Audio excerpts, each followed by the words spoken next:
दोस्तों नमस्कार। आज हम पढ़ेंगे राजस्थान की 1857 की क्रांति। राजस्थान की 1857 की क्रांति पढ़ने से पहले हमें कुछ बातें याद करनी होगी या कह दो रटनी ही होगी। राजपूताना रेजिडेंस की स्थापना हुई थी 1932 में। राजपूताना रेजिडेंसी के तहत जो राजस्थान का एजीजी था, AGG agent to governor general, ठीक है, वो था राजस्थान का जॉर्ज पैट्रिक लॉरेंज। और एजीजी ने अपने पीए छोड़ रखे थे। जैसे यहाँ जयपुर का शासक था राम सिंह सेकंड, और यहाँ का पीए था ईडन। कोटा का शासक था राम सिंह सेकंड, और कोटा का जो पीए था पॉलिटिकल एजेंट वो था बर्टन। और मेवाड़ का जो पीए था वो था सावर्स, और मेवाड़ का जो शासक था वो था स्वरूप सिंह। और मारवाड़ का जो शासक था वो था तख्त सिंह, और इनका पॉलिटिकल एजेंट था वो था मैकमोहन।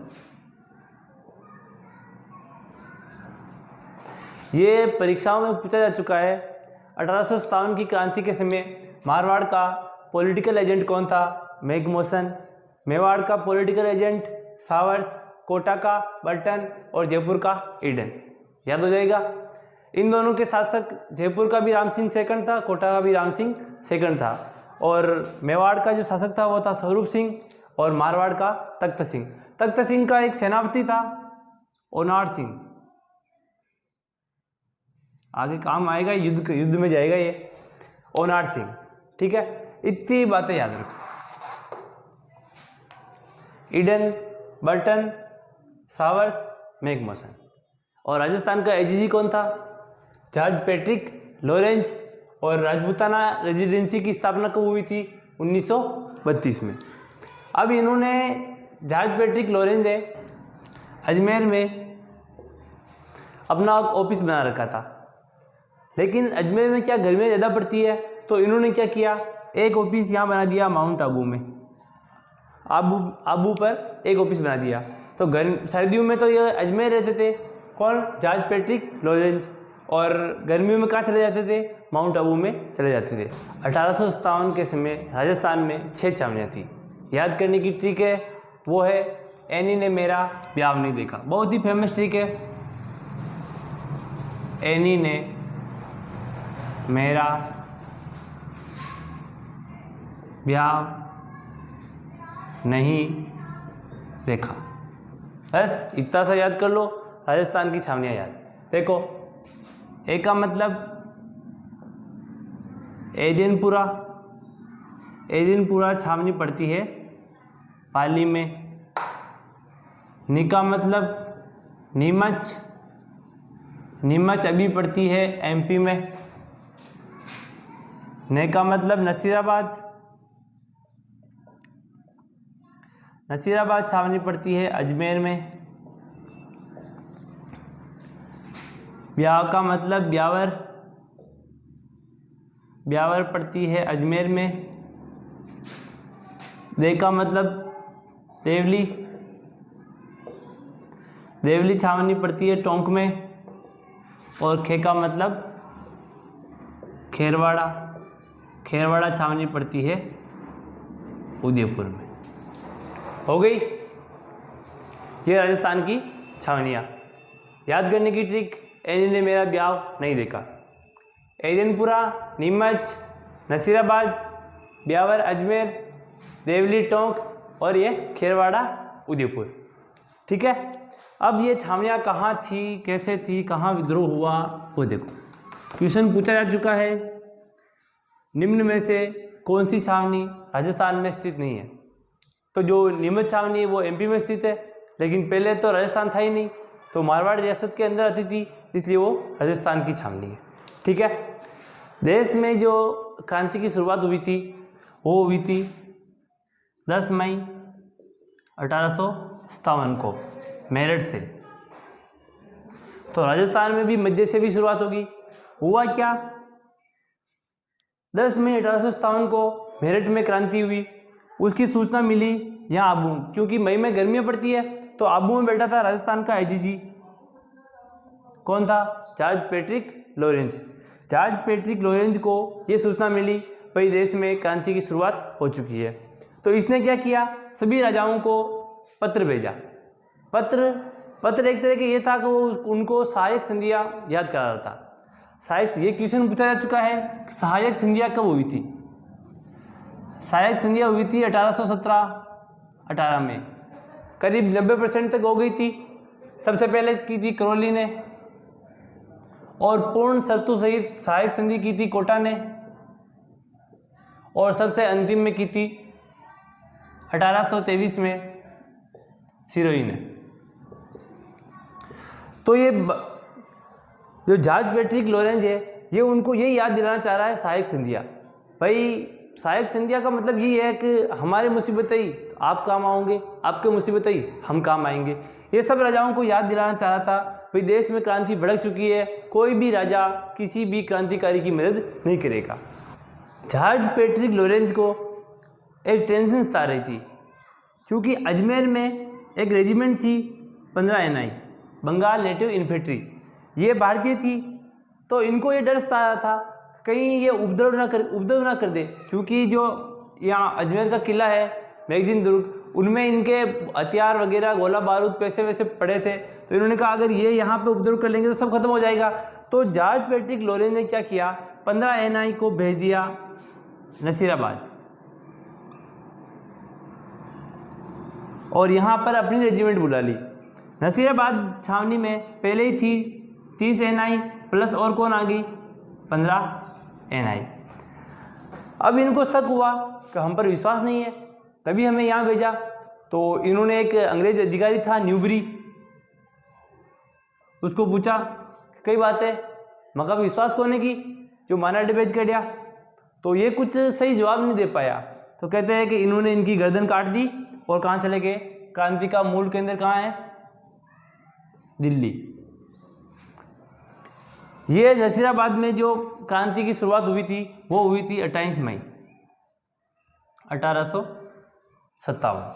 देश में क्रांति कब हुई थी, 10 मई 1857 को, और राजस्थान में नसीराबाद 28 मई 1857 को। अब क्रांति भड़केगी यहाँ नीमच,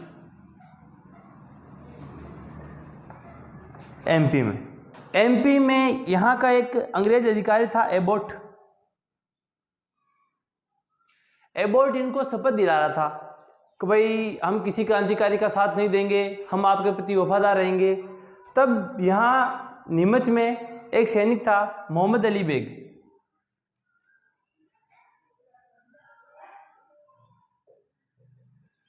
मोहम्मद अली बेग अवध का था। तो इसने एबोट को पूछा भाई हम आपके प्रति वफादार क्यों रहे, क्या आप हमारे प्रति वफादार रहे थे क्या? मोहम्मद अली बेग अवध का था, अवध की बेगम थी हजरत महल, उसके ऊपर कुप्रशासन का आरोप लगा दिया था, भाई तेरे से शासन नहीं संभलता है, तो उससे शासन छीन लिया था। तो मोहम्मद अली बेग वो याद दिला रहा था उसको, क्या तुम हमारे प्रति वफादार रहे थे? तो एबोट इसका कोई सही जवाब नहीं दे पाया। मोहम्मद अली बेग ने बंदूक निकाली और एबोट को गोली मार दी, और जो भी यहाँ अंग्रेज अधिकारी थे उनके परिवार को मारना शुरू कर दिया। तब ये भागे यहाँ, और यहाँ से भागे हुए अंग्रेज अधिकारी को किसने शरण दी? स्वरूप सिंह ने शरण दी। तो यूं कह दो कि राजस्थान में सबसे पहले अंग्रेजों की सहायता किसने की थी? मेवाड़ के स्वरूप सिंह ने अंग्रेजों की सहायता की थी। अब क्रांति भड़केंगी यहाँ पे मारवाड़ में एरियनपुरा अभी पाली में पड़ता है। यहाँ का एक सैनिक था शिव सिंह के नेतृत्व में इन्होंने नारा दिया, चलो दिल्ली मारो फिरंगी। देश का जो नारा था वो था मारो फिरंगी, और हमने एरियनपुरा वालों ने दिया था चलो दिल्ली मारो फिरंगी। ये यहाँ से उपद्रव करके इधर आए। इधर पाली में ही एक स्थान है अहुआ का जो ठाकुर था वो था कुशाल कुशाल सिंह ने एयनपुरा वाली जो छावनी, जो भागे हुए क्रांतिकारी थे, उनको शरण दे दी। अब इसकी खबर लगी उसको, जॉर्ज पैट्रिक लॉरेंस को। तो जॉर्ज पैट्रिक लॉरेंस ने तख्त सिंह को आदेश दिया, जो भी क्रांतिकारी को छुड़ो।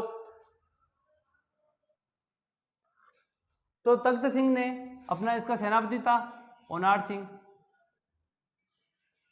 उसको भेजा। अब देखो 2 युद्ध होंगे, एक तो होगा बिठोड़ा,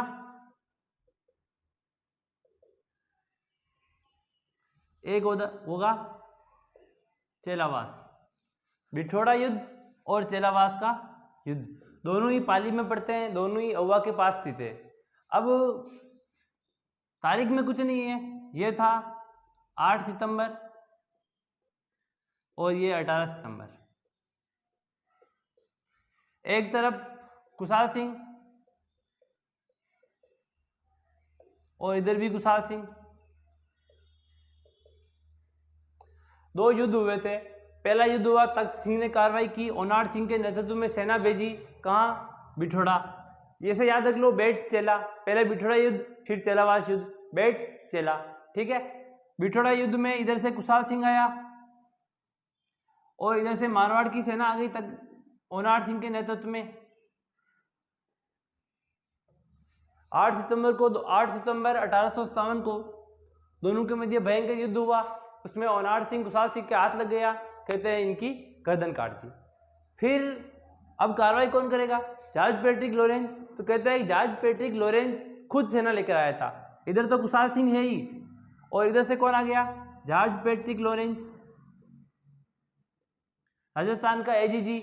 अगर एजीजी आएगा तो पीए को आना ही पड़ेगा। तो पीए कौन था मारवाड़ का? मैकमोहन। अब देखो, कुशाल सिंह मतलब हम काले, और जॉर्ज पैट्रिक लॉरेंस और मैकमोहन ये अंग्रेज गोरे, तो इसे काला गोरा युद्ध भी कहते हैं। चेलावास युद्ध को काला गोरा या गोरा काला युद्ध भी कहते हैं, ठीक है। दोनों के मध्य भीषण युद्ध हुआ। उसमें जॉर्ज पैट्रिक लॉरेंस की सेना हार गई, अंग्रेजी सेना हार गई, और मैकमोहन कुशाल सिंह के हाथ लग गया। कहते हैं कि मैकमोहन की गर्दन काट के कहाँ लटका दी? औवा के किले के बाहर, दरवाजे के ऊपर इसकी रह दी। अब अंग्रेज अधिकारी में भय व्यक्त हो गया, इतना बड़ा अधिकारी मर गया मैकमोहन। तो फिर अंग्रेजों ने एक बहुत ही खतरनाक आदमी को बुलाया, कर्नल होम्स।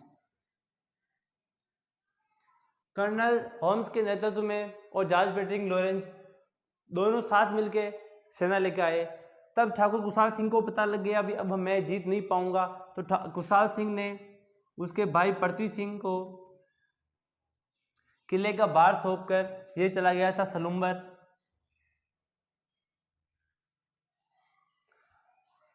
सलूम्बर में शरण ली और सलूम्बर से चला गया था नीमच। कहते हैं कि नीमच में इसने आत्मसमर्पण कर लिया, और ये निर्दोष है या नहीं है इसके लिए अंग्रेजों ने इसके ऊपर एक आयोग बिठाया, मेजर टेलर आयोग। और 1860 में उस आयोग ने ठाकुर कुशाल सिंह को निर्दोष साबित कर दिया, और 1864 में उदयपुर में ठाकुर कुशाल सिंह की मृत्यु हो गई थी। अब सबसे अंतिम में हुआ था कोटा में। कोटा में 1857 के समय कोई छावनी नहीं थी, लेकिन वहां कोटा में जन विद्रोह हुआ था। मेहराब खां और जयदयाल, मेहराब खां और जयदयाल के नेतृत्व में कोटा की जनता ने कोटा के शासक राम सिंह सेकंड को कोटा के किले में कैद कर लिया था, और 6 महीने तक बिल्कुल सुव्यवस्थित क्रांति हुई, या कह दो सुव्यवस्थित शासन हुआ, जनता का शासन हुआ। उसके पश्चात करौली के मदनपाल ने अंग्रेजों की सहायता की और कोटा के ऊपर आक्रमण करके राम सिंह को छुड़वाया। तो अंग्रेजों ने कहा भाई कि राम सिंह तूने कहीं ना कहीं गलती की है। तो कहते हैं कि मदनपाल के तोपों की सलामी तो बढ़ा दी थी और राम सिंह के तोपों की सलामी वो घटा दी थी। यह थी राजस्थान की 1857 की क्रांति की कुछ मुख्य बातें। इसमें से एक बहुत इंपॉर्टेंट क्वेश्चन बनता है, जो औवा का ठाकुर था ठाकुर कुशाल सिंह, उसकी एक माताजी थी सुगाली माता।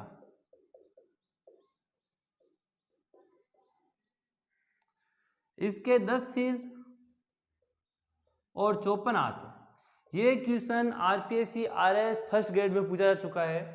10 सिर 54 हाथ वाली माताजी कौन है? 10 सिर 54 हाथ वाली माताजी, या फिर ऐसे सुगाली माता किससे संबंधित है? 10 सिर 54 हाथ, 10 सिर 52 हाथ, ऐसे। तो सुगाली माता के कितने? 10 सिर, ऐसे 10 सिर थे और ऐसे 54 हाथ थे उनके। ये अभी बांगड़ पाली संग्रहालय में रखी हुई है। अंग्रेजों को बहुत भय हुआ था इनसे। कहते हैं कि ये 1857 की क्रांति की कुल देवी मानी जाती है सुगाली माता। 1857 की क्रांति की कुल देवी सुगाली माता।